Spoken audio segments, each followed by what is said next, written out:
inzima le usephansi kwala tata okanye sowuthandazela sephansi kwakhe uzuzame kuyothandazela khoyinde into tata akekho umfundisi ada uphuma kwibhishophu angakhokeli bantu tutwa amen caweni eyesibili akakhutshwa umuntu ongenamfazi awuthandazela unabangani bakube njalo sake sakhupha omnye umzalwane ngoba le nto ikuxilonga yinto ekhawulezayo hayi ndiyakwazi unyanga hayi ndiyakwazi uthandazela athi amaxhego makangakhutshwa badibana bomoya makakhutshwe nesibabane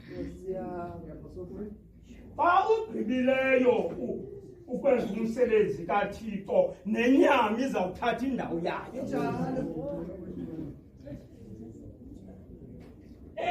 xa ithatha indawo yayo iva ke lo mfo umkileyo kusithiwa hayi siyeva ngoku kulaa ndawo athandazela kuyo kakuhle umke nomfazi womntu le nto ewe ingaphakathi emntwini yesibabalo sakhe kodwa ingaphakathi ifuna thina siyaluse ngehlobo layo ayikhwenyi yayoyika ke tata le ithethwayo indoda uba mayibe namfazi omnye umntu aqhayise ngalo mama ba nantsi unyanisile nantsi inkosikazi yakho mangapha mankazana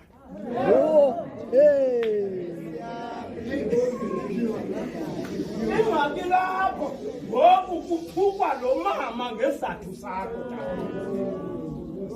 uthi omnye kwabantwana bekwaya ndimile ecaweni kuske kufike umhlobo wam yibhishophu ithi le ntombi ekwayami soze ndibe kwisandla ngubani ndizayingena ngaphi umna hayi kaloku ndimo lapha uzawuma ngapha umntu ogqibela ubeka izandla ndisula le nto yenzekileyo kanti unobangani bakube njalo lo mntu akakwazi uziphatha apha esitratweni uthi kuzabe ngumfundisi abe secaweni apha ngaphandle akanguye umfundisi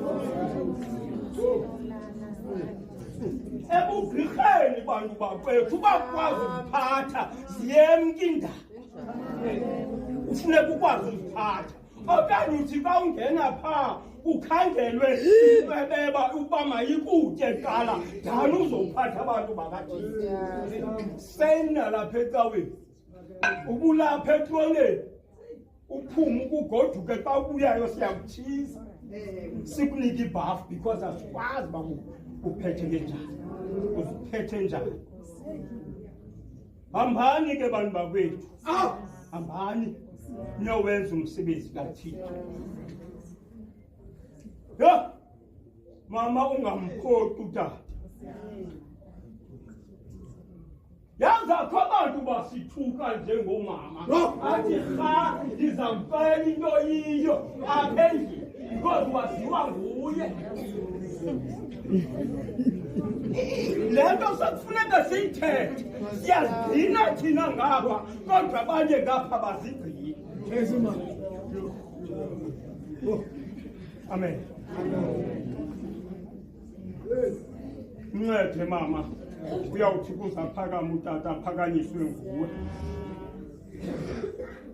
uyawuthi kuze aqiniswe nguwe zikhona izinto apha ecaweni ezifuna ulungiswa zilungiswa kakubi kwathathwa ubhishophu phaa kum wathathwa wazonqonta ububhishophu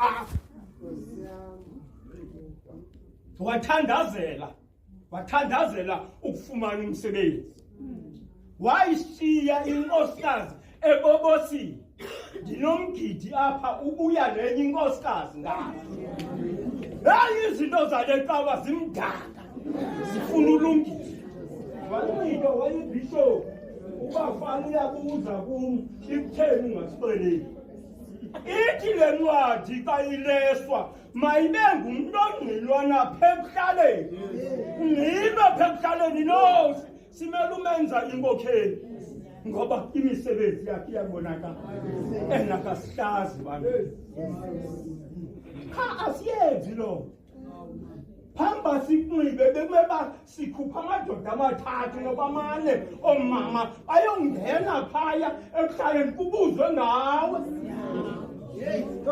Kubuzwe ngawe ba umnjani na. Singazonxibisa umuntu ngomso uyareyipa. Yo, hey. Lezo zinto ziyayihlaza le nkosi.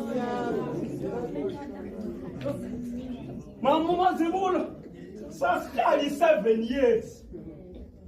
Ungumzalwane uhleli apha for 7 years.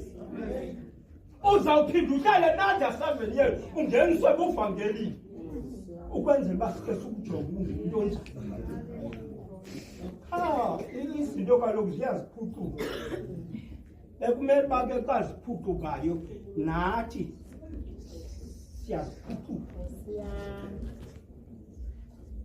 Tata mna nditshatile nantsi inkosikazi yam. Mani ngosile kaSikolpana.